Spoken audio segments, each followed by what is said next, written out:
नमस्कार, मैं रीमा प्रसाद। बटोगे तो आपका सर्वनाश हो जाएगा। ये बांग्लादेशियों की स्थिति दिखाकर, मतलब वहां जो अल्पसंख्यक है, जो हिंदू धर्म के लोग हैं, उनकी स्थिति दिखाकर सीएम योगी आदित्यनाथ ने हिंदू धर्म के लोगों को, सनातनियों को चेता दिया है।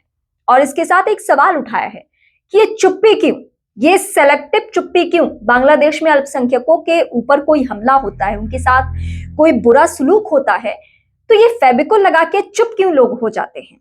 और इस तरीके से उन्होंने इस बात का जिक्र किया कि बांग्लादेश में जो हिंदू पीड़ित हैं, जिनके साथ अत्याचार हो रहा है, जिनके ऊपर जुल्म ढाए जा रहे हैं, जिनकी जान ली जा रही है, उनको लेकर या उनकी स्थिति देखकर ये हिंदुओं को सबक लेने की जरूरत है कि वो एकजुट रहें, वो बटे नहीं।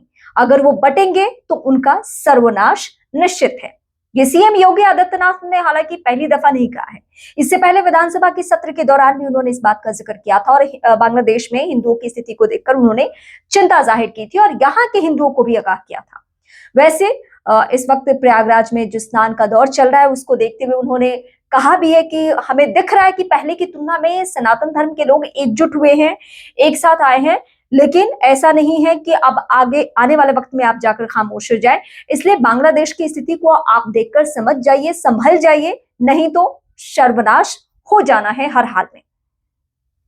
बांग्लादेश को लेकर भारत में ये देखने को मिला कि जब जब वहां पे हिंदुओं पे हमले हुए, अटैक हुए, उनकी जान गई, अभी तक 6 लोगों की जान जा चुकी है। इन सारी परिस्थितियों के बीच में सबने एक सुर में एकजुटता दिखाते हुए हिंदुओं के लिए आवाज नहीं उठाई और खासकर उन लोगों ने तो बिल्कुल ही नहीं बोला जो ये दोहराते हैं कि भारत में अल्पसंख्यकों की स्थिति बहुत खराब है। उन्होंने तो एकदम चुप्पी साध ली और इसी को लेकर गाहे बगाहे, चाहे सीएम योगी आदित्यनाथ हो, हिमंता बिस्वा शर्मा हो, गिरिराज सिंह हो, जो मतलब हिंदुओं के फायरब्रांड नेता हैं, उन सबने एक सुर में कहा कि ये चुप्पी सिलेक्टिव है। मतलब कि आप अपनी सहूलियत के हिसाब से आवाज उठाते हैं। बांग्लादेश में अगर हिंदू परेशान है, वो मारे जा रहे हैं, उनके प्रतीक चिन्हों को देखकर उन्हें निशाना बनाया जा रहा है, टारगेट भी लिया जाता है, तो आप नहीं बोलते हैं। लेकिन अगर भारत में किसी मुस्लिम व्यक्ति के साथ कुछ हो जाए तो आवाज उठने लगती है। यूएन से भी आवाज उठेगी, चिट्ठियां लिखी जाएंगी, जो अभी उमर खालिद को लेकर चिट्ठी लिखी गई थी न्यूयॉर्क के मेयर की तरफ से या अमेरिकी 8 सांसदों की तरफ से।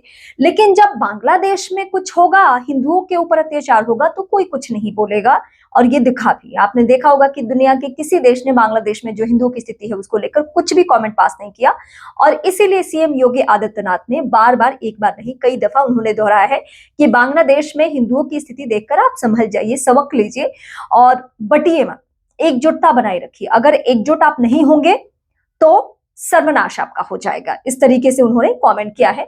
लेकिन आप सीएम योगी आदित्यनाथ को लेकर क्या सोचते हैं? इस कमेंट को लेकर क्या सोचते हैं? क्या ये चुनाव बहुत करीब है, 2027 का चुनाव उन्हें लड़ना है, चुनावी मैदान में जाना है और इससे पहले भी वो 80 और 20 बता चुके हैं। मतलब 80% हिंदुओं की आबादी, 20% तकरीबन मुस्लिमों की आबादी।